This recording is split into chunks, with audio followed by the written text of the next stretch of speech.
नमस्कार, हरियाणा न्यूज के 100% चुनावी कार्यक्रम चुनाव की बात में आप सभी का स्वागत है। मैं हूं आपके साथ हितेंद्र। हरियाणा में विधानसभा चुनाव को लेकर के राजनीतिक दलों का प्रचार अभियान भी अब जोर पकड़ता हुआ नजर आ रहा है, जिससे प्रदेश में सियासत अपने पूरे शबाब पर पहुंच चुकी है। साथ ही बीजेपी ने प्रदेश में हैट्रिक लगाने के लिए अपनी पूरी तैयारी कर ली है। इसके लिए प्रधानमंत्री नरेंद्र मोदी समेत कई केंद्रीय नेताओं से प्रचार करवाने की तैयारी भी की जा चुकी है। ऐसे में प्रदेश का सियासी माहौल समझने के लिए देखते रहिए हमारा खास कार्यक्रम चुनाव की बात।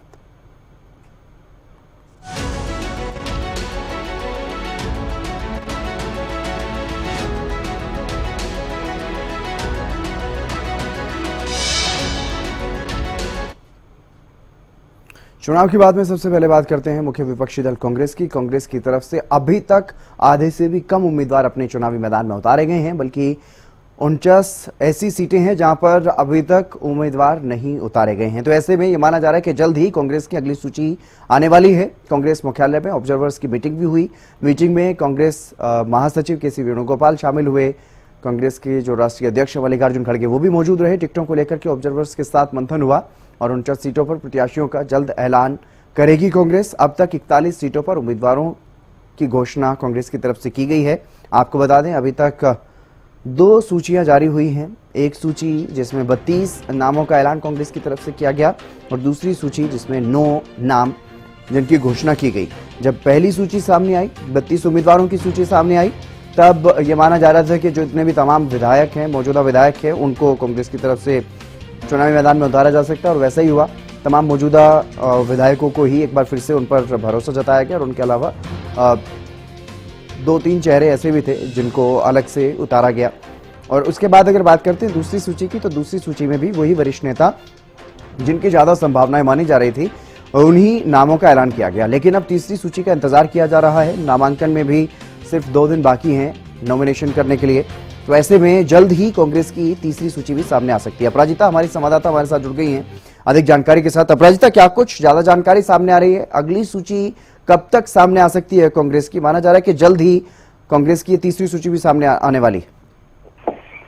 बिल्कुल, देखिए हितेंद्र, लगातार जिसका इंतजार हो रहा है, कांग्रेस की सूची का इंतजार किया जा रहा है, कहीं न कहीं आज उसका इंतजार खत्म होता हुआ नजर आ सकता है। सूत्रों की माने तो कांग्रेस अभी से थोड़ी देर बाद सूची अपनी तीसरी सूची जारी कर सकती है और वहीं जितने उम्मीदवार बचे हुए यानी लगभग उम्मीदवारों को लेकर आज कांग्रेस सूची जारी करती हुई नजर आ सकती है। क्योंकि देखिए काफी इंतजार कांग्रेस की सूची को लेकर के किया जा रहा था। हालांकि अनुमान भी लगाए जा रहे थे कि नॉमिनेशन से करीब 1-2 दिन पहले ही कांग्रेस अपने उम्मीदवारों की सूची निकालती हुई नजर आएगी और ऐसा ही कुछ होता हुआ नजर भी आ रहा है। केवल 2 दिन नॉमिनेशन के अब बच रहे हैं, यानी खत्म होने के बच रहे हैं। वहीं बाकी पार्टियां भी लगातार सूची लगभग जारी कर चुकी है। उस बीच अब कांग्रेस भी इंतजार खत्म कराती हुई नजर आएगी आज। जी बिल्कुल, लेकिन किस तरह के संकेत मिल रहे हैं? कैसी ये सूची संभावित है? क्योंकि जिस तरीके से जमावड़ा कांग्रेस मुख्यालय में देखने को मिल रहा है हरियाणा के कार्यकर्ताओं का, नेताओं का, जिन्होंने आवेदन किया, अपनी दावेदारी जताई, वो भी दिल्ली दौरे पर दिल्ली में अपना जमावड़ा लगाए हुए हैं। तो क्या कुछ संभावनाएं हैं इस दूसरी सूची को लेकर के? बिल्कुल, देखिए हालांकि जिस तरीके से 2500 आवेदनों की बात है कि 2500 आवेदन आए थे, हालांकि कई लोगों की आशाएं टूटनी तो बिल्कुल जायज है। क्योंकि केवल 90 विधानसभा क्षेत्र है तो 90 सीटें ही यानी 90 उम्मीदवार ही मैदान में उतरते हुए नजर आएंगे। बाकी की आशाएं तो बिल्कुल टूटनी तो है ही। तो इसी सीटों को लेकर के हालांकि यहाँ पर AICC मुख्यालय की कहीं बात करते तो काफी जमावड़ा वहाँ लगा हुआ था। कई लोग वहाँ पहुंचे हुए थे। केवल वो नहीं जिन्होंने आवेदन डाले थे, इसके अलावा अपने अपने नेता की वकालत करने के लिए भी यहाँ पर नेता पहुंचे हुए थे, यहाँ पर पहुंचे हुए थे। हालांकि देखिए अगर सूची की बात करते हैं तो जो कहीं न कहीं जिसके अनुमान लगाए जा रहे थे उन नेताओं को तो मैदान पे कहीं न कहीं उतार दिया गया है। अब सबसे ज्यादा जो एक चैलेंजिंग कांग्रेस के लिए कुछ है वो है अब जिन उम्मीदवारों को कांग्रेस उतारेगी तो उसे लेकर क्या प्रतिक्रिया रहेगी कांग्रेस के बाकी पार्टी वर्कर्स को लेकर के, वो काफी ज्यादा दिलचस्प रहेगा। हालांकि अभी तो बिल्कुल अगर कांग्रेस मुख्यालय की हम बात करते हैं तो जब ऑब्जर्वर्स की मीटिंग हो रही थी उस वक्त जब मल्लिकार्जुन खड़गे, केसी वेणुगोपाल वगैरह पहुंचे हुए थे। उस वक्त तो बिल्कुल कोशिश की जा रही थी कि उनसे बातचीत की जाए और अपनी बातें आखिरी टाइम तक भी पहुंचाई जाए हाईकमान के पास, ताकि सूची में उनका नाम शामिल हो। कोशिश तो बिल्कुल की गई, हालांकि देखने वाली बात होगी कि किनके नाम होते हैं, कितने चौंकाने वाले नाम होते हैं और उन नामों को लेकर के क्या कांग्रेस के जो बाकी है पार्टी वर्कर्स है वो किस तरीके से उसे एक्सेप्ट करते हैं या किस तरीके का विरोध देखने को मिलता है। जी चलिए, आप नजर बनाए रखिएगा अपराजिता, बहुत शुक्रिया तमाम जानकारी देने के लिए। तो जल्द ही कांग्रेस की अगली सूची आने वाली है और अब ये माना जा रहा है कि किसी भी वक्त कांग्रेस की तरफ से अपनी सूची जारी की जा सकती है।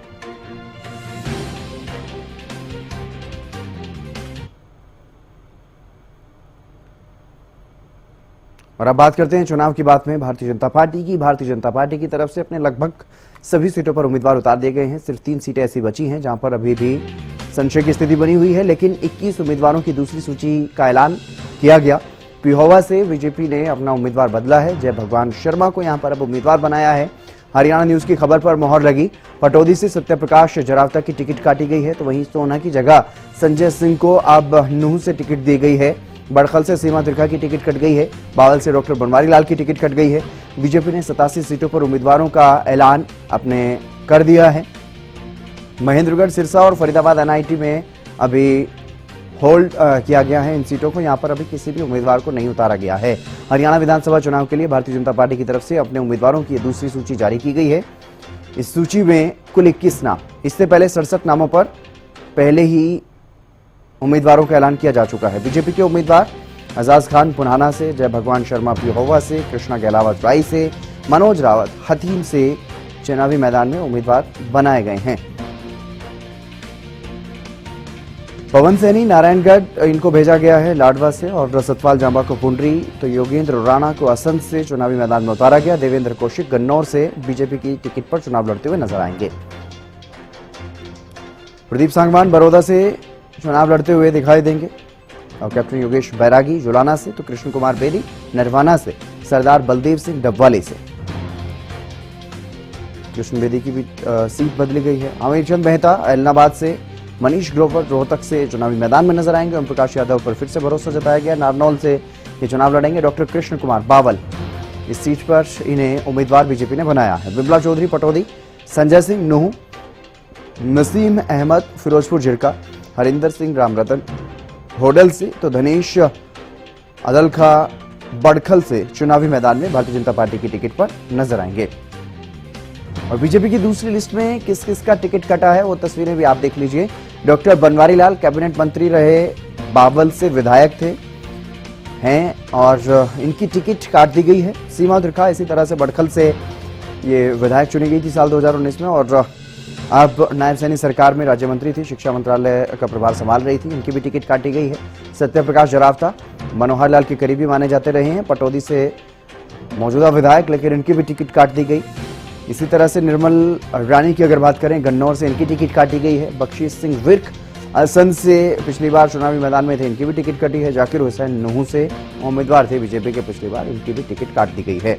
बीजेपी की दूसरी लिस्ट में एससी वर्ग से 4 उम्मीदवार, जाट समाज से 3, ओबीसी वर्ग से भी 3 उम्मीदवार चुनावी मैदान में उतारे गए हैं। इनके अलावा राजपूत समाज से भी 3 चेहरों को चुनावी मैदान में उतारा गया। पंजाबी समाज की अगर बात करते हैं तो 3 चेहरे, ब्राह्मण चेहरों की अगर बात करें तो 2 चेहरों पर दूसरी सूची में भी भरोसा जताया गया है। सिख चेहरों की अगर बात करते हैं तो सिर्फ 1 चेहरा बीजेपी की लिस्ट में। मुस्लिम चेहरों की अगर बात करते हैं तो 2 मुस्लिम उम्मीदवार भी बीजेपी ने चुनावी मैदान में उतारे। बीजेपी की दूसरी लिस्ट में क्या कुछ खास है? 2 मौजूदा मंत्रियों के टिकट कट गए। दूसरी लिस्ट में 2 महिलाओं को जगह दी गई है और 2 ऐसे पूर्व मंत्री जिनको फिर से रिपीट किया गया है। पटौदी से बिमला चौधरी को टिकट दी गई है। सत्यप्रकाश जरावता यहां से मौजूदा विधायक, उनकी टिकट काटी गई। राई से कृष्णा गहलावत को टिकट दी गई है। बीजेपी के प्रदेश अध्यक्ष मोहनलाल बड़ोली यहां से अभी तक विधायक हैं, लेकिन उन्होंने चुनाव लड़ने से मना कर दिया था, इसलिए इनको यहां पर चुनावी मैदान में उतारा गया।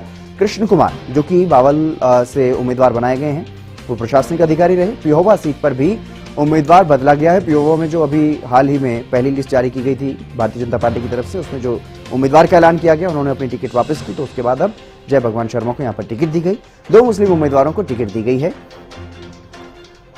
पुनाना से एजाज खान और फिरोजपुर झिरका से नसीम अहमद को टिकट दी गई है।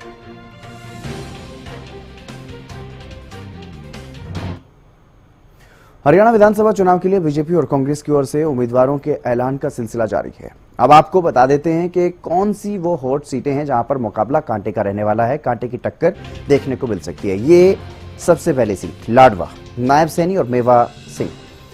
दूसरी गढ़ी सांपला किलोई, भूपेंद्र हुड्डा, मंजू हुड्डा में यहां पर मुकाबला है। उचाना में 3 मुख्य उम्मीदवार ब्रजेंद्र सिंह, दुष्यंत चौटाला और देवेंद्र अत्री, इन तीनों के बीच में त्रिकोणीय मुकाबला देखने को मिल सकता है। जुलाना में कांग्रेस और बीजेपी में मुख्य मुकाबला होने की संभावना है।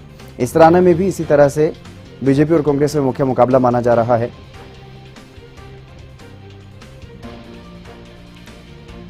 हरियाणा की हॉट सीटों में तोशाम भी यहां पर एक ही परिवार से 2 चेहरे, बादशाहपुर में राव नरबीर सिंह वर्सेस वर्धन यादव, गोहाना में अरविंद शर्मा वर्सेस जगवीर मलिक, ये मुकाबला यहां पर देखने को मिल सकता है। हरियाणा की हॉट सीटों में डबवाली सबसे हॉट है, जिस तरह से तस्वीरों में हम देख पा रहे हैं 4 उम्मीदवार हैं। बादली, ओपी धनखड़ वर्सेस कुलदीप वत्स, बेहद अहम मुकाबला यहां पर। रोहतक में भी मनीष ग्रोवर वर्सेस बीबी बत्रा, काफी कड़ा मुकाबला। नांगल चौधरी में अभय यादव वर्सेस मंजू चौधरी, झज्जर में गीता भुक्कल वर्सेस कप्तान बिरधाना, यह मुकाबला यहां पर रह सकता है।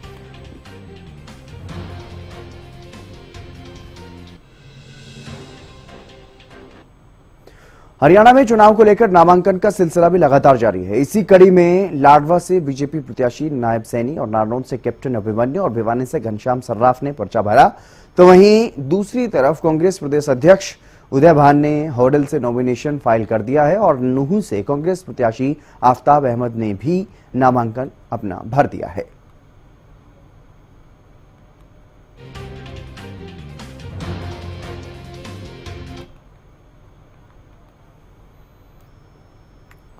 और चुनावी दौर में सियासी हलचलें बढ़ती जा रही हैं, वार पलटवार का सिलसिला भी लगातार जारी है। इसी कड़ी में मुख्यमंत्री नायब सैनी ने कांग्रेस पर जमकर निशाना साधा, तो वहीं पूर्व सीएम हुड्डा भी बीजेपी के 10 साल के कार्यकाल पर सवाल उठाते हुए नजर आए। भाइयों, लगातार ये सरकार मिशन मोड के अंदर काम कर रही है। कांग्रेस की सरकार जब भी रही है मिशन मोड के अंदर काम किया है, हमने मिशन मोड के अंदर काम किया है।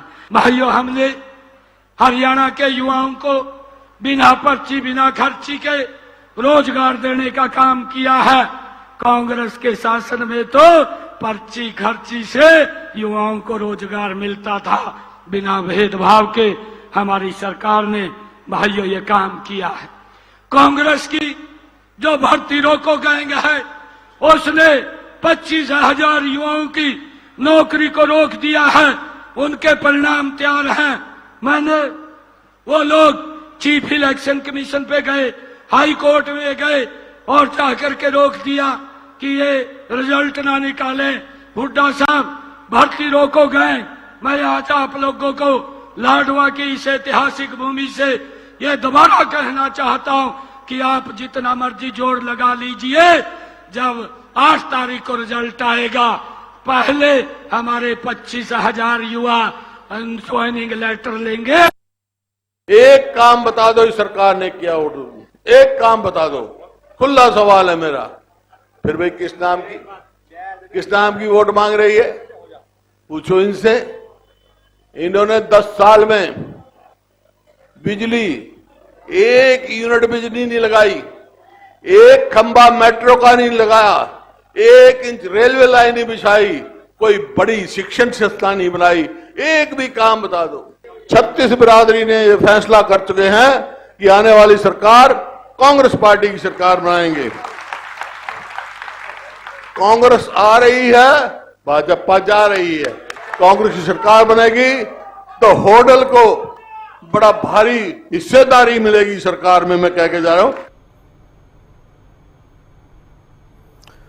हरियाणा विधानसभा के अध्यक्ष ज्ञानचंद गुप्ता ने कांग्रेस और आम आदमी पार्टी पर जमकर निशाना साधा है। उन्होंने पंचकुला में कहा कि कांग्रेस में टिकटों को लेकर के घमासान चल रहा है और सिर्फ फुटअव्वल की नौबत आ चुकी है। 4 गुटों में बटी हुई कांग्रेस को हरियाणा की जनता की कोई परवाह नहीं। उन्होंने कहा कि कांग्रेस का काम झूठ बोलकर सत्ता हासिल करना है। कांग्रेस और आम आदमी पार्टी दोनों ही भ्रष्टाचार की दलदल में फंसी हुई है। कोशिश करने के बाद भी आम आदमी पार्टी के साथ समझौता नहीं हुआ। आम आदमी पार्टी ने अपने कैंडिडेट डिक्लेयर कर दिए, लेकिन जो हम शुरू से कहते हैं आज 4 कांग्रेस पार्टियां मैदान में, चौधरी भूपेंद्र सिंह गुप्ता की कांग्रेस, हमारी शैलजा जी की कांग्रेस, श्री सूर्यवाला जी की कांग्रेस और डॉक्टर अजय सिंह यादव जी की कांग्रेस। आज जिस प्रकार से जो खबरें आ रही हैं और अभी तक कांग्रेस पार्टी की लिस्ट जारी नहीं हुई। तो आम आदमी पार्टी और कांग्रेस पर ज्ञानचंद गुप्ता निशाना साधते हुए नजर आए और कांग्रेस को लेकर के उन्होंने कहा कि हरियाणा में 4 गुटों में बटी हुई है कांग्रेस। आम आदमी पार्टी और कांग्रेस पार्टी भ्रष्टाचार के दलदल में फंसी हुई हैं। कांग्रेस को हरियाणा की जनता की कोई परवाह नहीं है, बल्कि कांग्रेस में आपस में सिर्फ उटावल चल रहा है, घमासान चल रहा है। इस तरह की बातें वो कहते हुए नजर आए और साथ ही साथ आम आदमी पार्टी और कांग्रेस में जो संभावित गठबंधन को लेकर के जिस तरह की चर्चाएं चल रही थी, उसको लेकर के भी उन्होंने तंज कसा कि दोनों में आखिरकार बात नहीं बन पाई। तंज कसते हुए नजर आए, निशाना साधते हुए नजर आए हैं स्पीकर ज्ञानचंद गुप्ता हरियाणा कांग्रेस और आम आदमी पार्टी पर।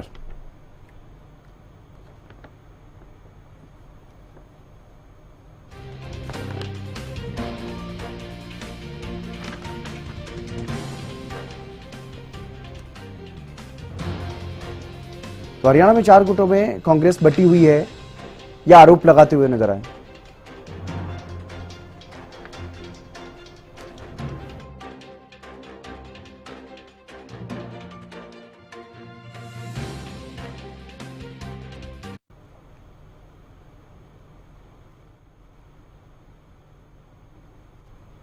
सिरसा में हरियाणा लोकहित पार्टी का चुनाव प्रचार का अभियान बड़ी तेजी से चल रहा है और सिरसा की जेई कॉलोनी में भी एक कार्यक्रम का आयोजन किया गया, जिसमें बतौर मुख्य अतिथि वरिष्ठ बीजेपी नेता और श्री बाबा तारा जी के मुख्य सेवक, श्री बाबा तारा जी की कुटिया के मुख्य सेवक गोविंद कांडा पहुंचे। वहीं गोविंद कांडा के पहुंचने पर लोगों ने ढोल नगाड़ों और फूल माला पहना करके जोरदार स्वागत उनका किया। आपको बता दें कि जनसभा के दौरान बड़ी संख्या में लोगों की भीड़ उमड़ी। गोविंद कांडा ने सबसे यहां पर यह अपील की कि ज्यादा से ज्यादा वोट देकर गोपाल कांडा को विजयी बनाएं, ताकि वो क्षेत्र में और भी विकास के काम करवा सकें।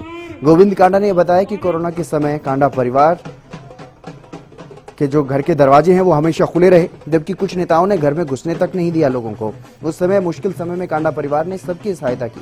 वहीं उन्होंने कांडा परिवार के बारे में ये भी बताया कि हम राजनीति नहीं करते, राजनीति करते हैं लोगों की सेवा करने के लिए, बल्कि लोगों की तन मन धन से सेवा करने के लिए राजनीति करते हैं। ये बातें उन्होंने कही हैं।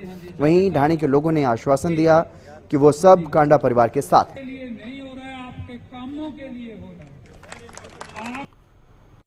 भाई गोपाल कांडा जी आपकी लड़ाई लड़ते हैं विकास कार्यों की।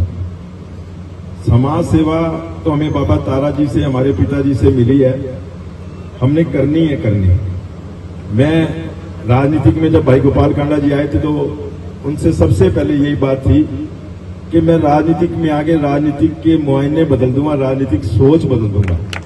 कि लोग पहले चंदा लेते थे, माड़ा लेते थे, सबसे पहले तो वो जान छुड़वाई गई कि आज पूरे हरियाणा में आपका नाम लिया जाता है सिरसा वालों को कि कहीं चंदा और माला नहीं लगती। ये भाई गोपाल कांडा जी ने किया। बात आई 33 एकड़ जगह सलारपुर में 38 लाख रुपए एकड़ में दी है और सरकार को 30 लाख रुपए एकड़ में दी। 8 लाख रुपए एकड़ घर से लगा कर दिए कि उनको प्लाट मिले मेरे परिवार को, जो यहाँ इतनी बड़ी दिक्कत में। ये जल्दी क्योंकि उनका काम हो गया, रजिस्ट्री हो गई। अब जैसे आचार संहिता हटेगी उनको 100 गज के प्लाट सलारपुर में मिल जाएंगे तो यार 19 सेक्टर यहां से खाली हो जाएगा।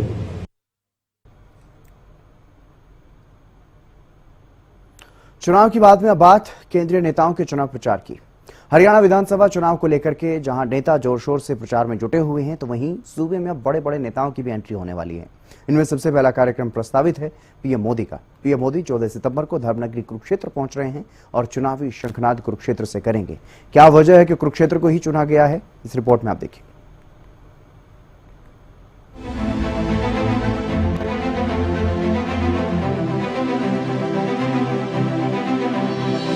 हरियाणा में विधानसभा चुनाव है और राजनीतिक दलों का मतदाताओं के बीच जाने का अभियान भी जोर पकड़ रहा है। सत्ता में काबिज बीजेपी जीत की हैट्रिक लगाने के लिए पूरी ताकत से जुट गई है। इस बार बीजेपी सभी जातीय समीकरणों के साथ साथ कई नए प्रयोग भी कर रही है। इस चुनावी प्रचार में प्रधानमंत्री नरेंद्र मोदी ही मुख्य चेहरा भारतीय जनता पार्टी की तरफ से सामने होंगे।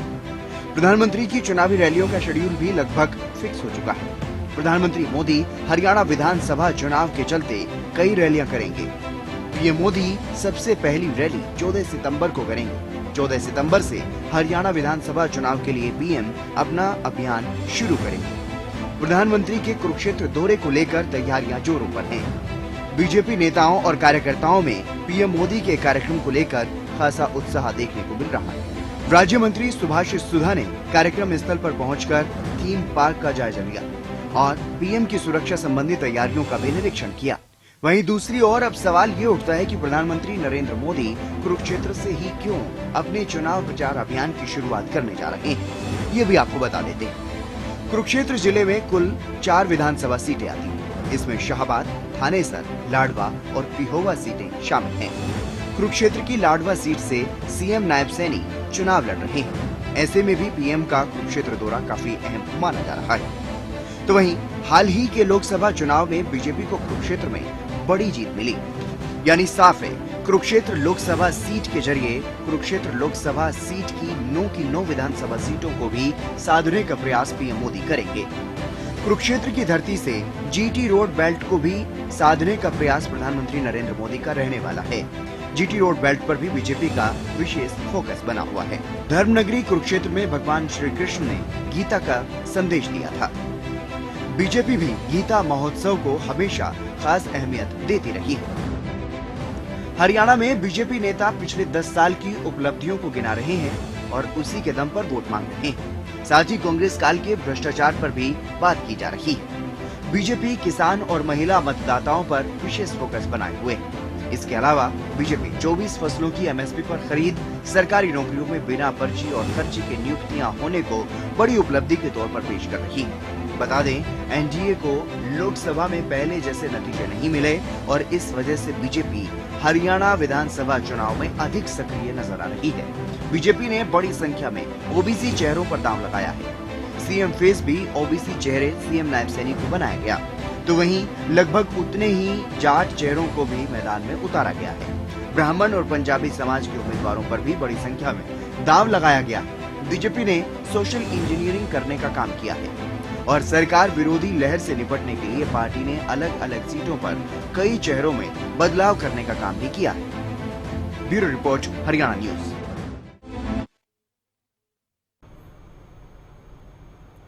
बीजेपी के प्रदेश अध्यक्ष मोहनलाल बड़ोली ने पीएम के हरियाणा दौरे को लेकर के जानकारी दी। उन्होंने बताया कि 14 सितंबर को पीएम मोदी कुरुक्षेत्र से हरियाणा विधानसभा चुनाव का आगाज करने जा रहे हैं।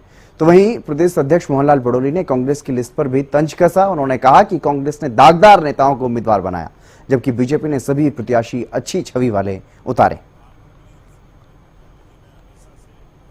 आगामी 14 सितंबर को हरियाणा की पवित्र धरती पर माननीय प्रधानमंत्री श्री नरेंद्र मोदी जी अपने महत्वपूर्ण दौरे के दौरान राज्य के चुनावी अभियान का औपचारिक शंखनाद करेंगे। प्रधानमंत्री श्री नरेंद्र मोदी जी ने हमेशा से हरियाणा को अपने दिल से लगाकर रखा है, चाहे वह किसानों की समृद्धि हो, युवाओं को रोजगार के अवसर प्रदान करना हो या हरियाणा के समग्र विकास को गति देना हो। मोदी जी का दृष्टिकोण हरियाणा के उज्जवल भविष्य पर केंद्रित रहा है। कांग्रेस के भीतर परिवारवाद और व्यक्तिगतता केंद्रित राजनीति का उदाहरण है और भारतीय जनता पार्टी ने जिस प्रकार से अपनी सूची जारी की है और उसमें हमने एक ईमानदार, जिताऊ और टिकाऊ प्रत्याशियों को मैदान में उतारा है, वहीं कांग्रेस पार्टी ने ऐसे दागदार लोगों को चुनावी मैदान में उतारा है जो जेल में है या जेल में जाने की तैयारी में। चलिए, चुनाव की बात में आज के लिए बस इतना ही। आप देखते रहिए हरियाणा न्यूज।